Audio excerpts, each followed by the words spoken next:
Pandian store serial இன்னைக்கான எபிசோடில் சரவணன் கோமதி 2 பேருமே பைக்கில் போயிட்டுருப்பாங்க. அப்போ நீ என்னடா முடிவெடுத்துருக்குன்னு சொல்லி கேட்கும்போது, என்னால் எக்காரணம் கொண்டும் அவள் கூட வாழ முடியாதுமா, நான் அதை தான் போய் சொல்ல போகிறேன் கோர்ட்டில் அப்படின்னு சொல்லி.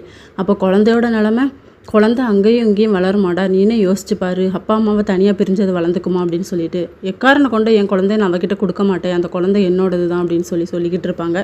கோர்ட்டுக்கு மயிலும் அவங்க அம்மாவும் வந்துடுவாங்க. கோமதி மருந்து சாப்பிட்டியாமா, உடம்பு எப்படி இருக்குது அப்படி இப்படின்னு சொல்லி கேட்பாங்க. தங்கமேல் ஊ அப்படின்னு சொல்லி தலையை மட்டும் தான் ஆட்டுவாங்களே தவிர மற்ற எந்த பதிலுமே சொல்ல மாட்டாங்க. உள்ளே போனதுக்கப்புறமா தங்கமேலோட அம்மா சரவணன் கிட்ட சொல்லுவாங்க, நீ என் பொண்ணை கலட்டி விட்டுட்டு என்னெல்லாம் நாடகம் பண்ணி பார்த்த, அவளை எவ்வளோ கீழ்த்தனமான கேள்வி கேட்ட, ஆனால் இனிமேல் நீ தப்ப முடியாது அப்படின்னு சொல்லிட்டு, இப்போவும் நான் அவள் கூட வாழ முடியாதுன்னு சொல்லி தான் முடிவெடுத்திருக்கேன் அப்படிங்கிற மாதிரி சொல்லிடுறாங்க. ஜட்ஜி கேட்டதுக்கப்புறமா தங்கமேல் சொல்லுவாங்க, இல்லை நான் அவர் கூட வாழ விரும்பலை, நாங்கள் நிறைய பொய் சொல்லி அவரை ஏமாற்றிருக்கோம், அதனால் எனக்கு டைவர்ஸ் கொடுத்துருங்க அப்படின்னு சொல்லிட்டு. சரவணனும் அதே தான் கேட்பாரு. உடனே பாக்கியத்துக்கு கோவம் வந்துடும். கத்திக்கிட்டு இருப்பாங்களா, அவங்கள பிடிச்சி வெளியே தள்ளிட்டு இவங்க பேசிகிட்டு இருப்பாங்க. என் பொண்ணோட லைஃபே நாசமாயிருப்போலுக்கே அப்படின்னு சொல்லிட்டு ரொம்ப ஃபீல் பண்ணுவாங்க.